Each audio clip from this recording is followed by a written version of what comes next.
Hello everyone, I'm Crunchy Mimi. Welcome to my little kitchen. Let's talk canners. I know that everyone is getting back into canning nowadays and it seems scary. Let me tell you, it's not. If I can do it, you can do it. This is where you start. This is your water bath canner. You're going to water bath things like jams, jellies, and fruits because you don't want to cook them too long because they'll turn to mush.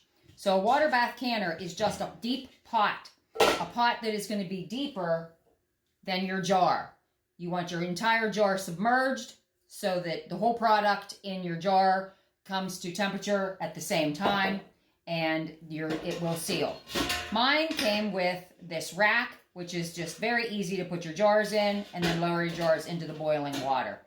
But other people use just a trivet at the bottom of their pan, or old timers used to just put a towel in the bottom so that you just want to keep that glass off of the heat because that heat can fracture your glass and then your product is ruined, obviously. So this is water bath canning, very easy. You water bath can high acidic foods like your jams, jellies, and fruits. Now the next canner that I want to talk to you about is the electric pressure canner.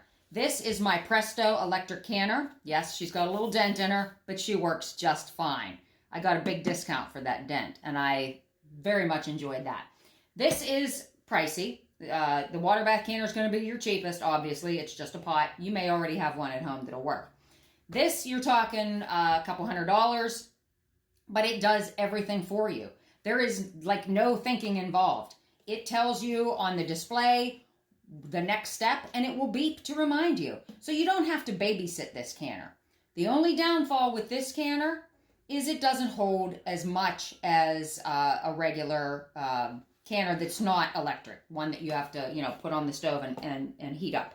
So I love this canner. I sing its praises often.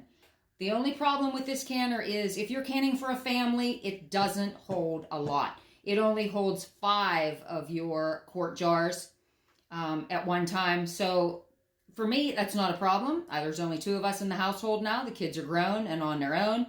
So I can run it twice in one day if I need to run a bigger allotment of jars. But some other people might like to do it all at one time and be done.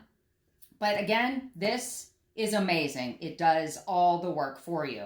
And then lastly, you've got your old-fashioned pressure canner. You have to babysit this. You have to be within, a room or 2 in your house. You got to keep an eye on it because you got to listen for the jiggling of your weight. You have to watch your pressure gauge.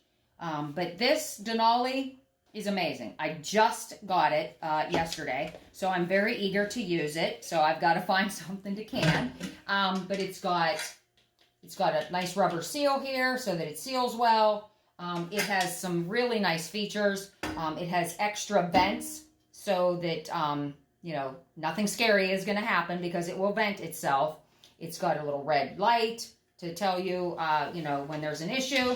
But it's going to be amazing. I'm very excited to use it.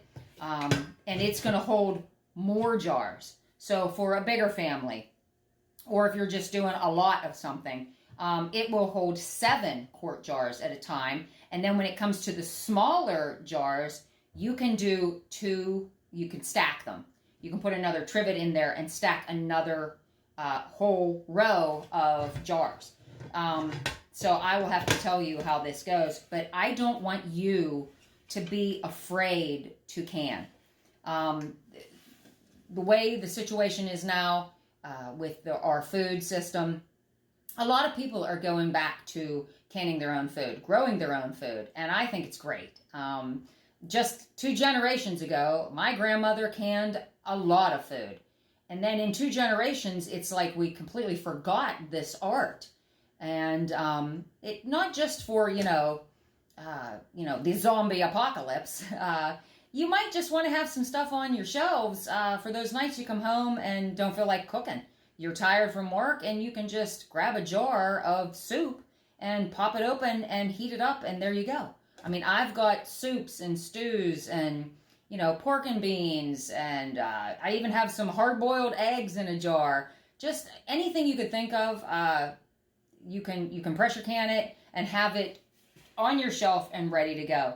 And you know that there's no weird ingredients because you put the ingredients in that jar.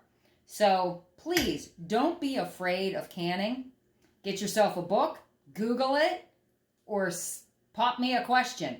I'm always here to help. I just started doing this myself last year, and I still have questions. I still, you know, Google things and you know, refer back to my books. So please, pressure can, water bath, just get it done. That way you know you've got a safe product for your family to eat. Thank you, and God bless.